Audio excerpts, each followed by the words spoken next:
It wasn't long ago that I came on live and talked about the 5 types of hunger.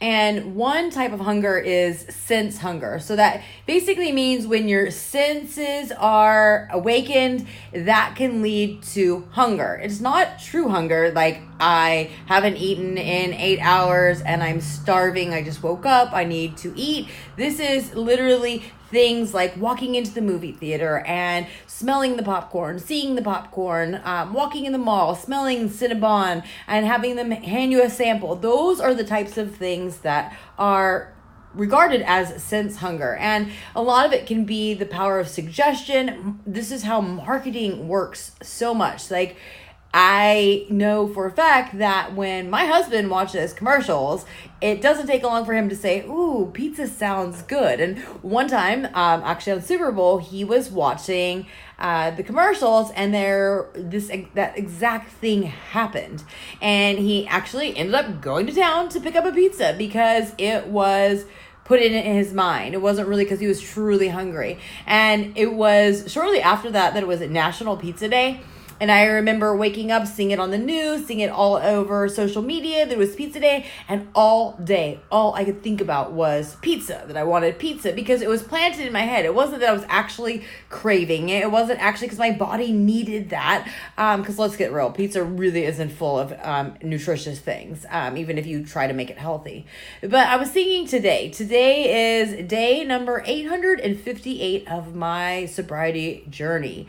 I'm coming up on a little bit under 2.5 years of being sober from when I ended my really toxic relationship with alcohol and ditched the party lifestyle. But today is magnificent. I live in Texas. It's really not humid today, or not as humid as normal.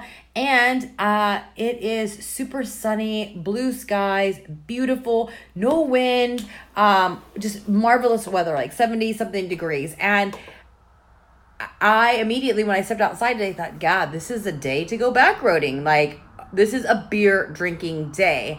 And my husband actually came home a couple hours later, and he opened the door and he was like, today is a day that I don't want to work. I would rather be drinking a beer, driving some back roads. And I was like, I thought the same thing. And my best friend and I, she actually got sober about 20 days before me. We had discussed this in the past, that there's some of those days where you're driving and you roll down the window and you just feel this feeling that reminds you of a time when you were doing something. And that is what I have had to really focus hard on as I've worked on getting healthy and getting my nutrition in check, and also staying sober, was being aware of outward forces that awaken my senses and bring me back to that nostalgic feeling. I mean, this is why people talk about being an emotional eater, why people turn to alcohol or addictive behaviors, because they're feeling a certain way. And so, I wanted to just compare the two and just, I'm a very impulsive person. I have ADD, so this has always been a struggle, that whenever I feel something, I act on it. So I've really had to work hard to maintain self-control and to become aware of not acting impulsively. And this is a prime example today that I'm like, God, today is a day where I literally could get in a vehicle, totally not legal, totally not safe, but I spent a lot of time doing it. And that's another reason why I broke up with alcohol. But I spent so much time on beautiful, gorgeous days with the windows down, cigarette in my hand, beer in the console, drinking, listening to music, jamming out with friends, having a good time. That was the thing. It was like, you want to go back roading tonight? And so when I feel these feelings, when I have these days, I have to remind myself, like, do I really want the alcohol, or was that just something that was part of it?